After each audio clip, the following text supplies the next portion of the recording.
Question 5 deals with similar triangles. I'm going to call this triangle A and this triangle B. I suppose the thing to confirm and recognise is that the triangles are the right way round, because this pair of equal angles are at the base on the right-hand side and this pair of angles on the left of the base. That means that 5 and 20 are connected by a length scale factor that we need to know between A and B. So I can say that the length scale factor going from A to B must be equal to 20 divided by 5, which is equal to 4.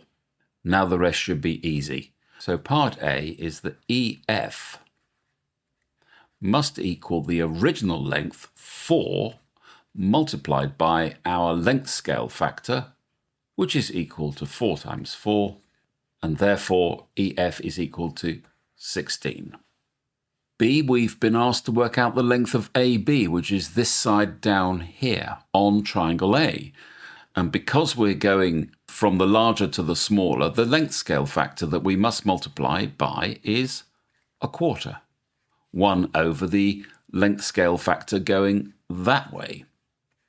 Okay, so we can say that AB is equal to 22 divided by 4, which is equal to 5.5. And those are your answers.